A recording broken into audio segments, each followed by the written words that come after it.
হেই বন্ধুগণ, আজকে মিনি ব্লগখানে তোমাকে জানাচ্ছি স্বাগতম। তো আজকে হচ্ছে 31শে ডিসেম্বর 2023 লাস্ট ডে। তো সেই উপলক্ষে হঠাৎ করে আজকে আমার পিকনিকের প্ল্যান হয়ে গেল। তো এই যে দেখতে পাচ্ছেন গোবিন্দদা রান্না করে লেগছে, আর এই পাশে যে বিক্রম হাই করে দিল, এই যে পোলট্রির মাংস, আর এই পাশে গোবিন্দদা পুরো চিকেনটা রান্না করে লেগছে, আর এই যে টমেটো দেখতে পাচ্ছেন এগুলো চিকেনের দেওয়া হবে। তো মুই এলা আটাটা টেকি লেগছুম, কারণ রুটি আর মাংস আজকের মেনু হচ্ছে, মানে শর্ট টাইমের মধ্যে পিকনিকের প্ল্যান করা হয়েছে। তো এই যে গোবিন্দদা আটাটা মানে সানি লেগছে আর কি, দেখি বাবা লেগছেন, খুব মেহনতি করে লেগছে গোবিন্দদা। আজকে হচ্ছে আমার হচ্ছে শেফ, মানে কুক, সব কিছুই আর কি। তো এই যে দেখতে পাচ্ছেন এখনো হচ্ছে রুটি রান্না আর কি। তো অ্যাকচুয়ালি হচ্ছে মাংস আর রুটি করতে করতে আমার হচ্ছে মানে 2023 শেষ হয়ে গেছে আর কি, 1 বছর লাগিয়ে গেল আর কি। তো ফাইনালি রান্না কমপ্লিট।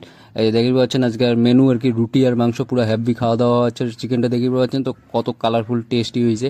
তো চলো খাওয়া দাওয়া শেষ করিয়া ফাইনালি পুরো ঠান্ডা লেগে গেছে, রাত্রি 2টা বাজে গিয়েছে খাওয়া দাওয়া কমপ্লিট করতে করতে। তো আমরা এখন হচ্ছে আগুন বলেছি সবাই। তো আজকে মিনি ব্লগটা কেমন লাগলো অবশ্যই লাইক কমেন্ট করে জানাবেন। তো টাটা, নেক্সট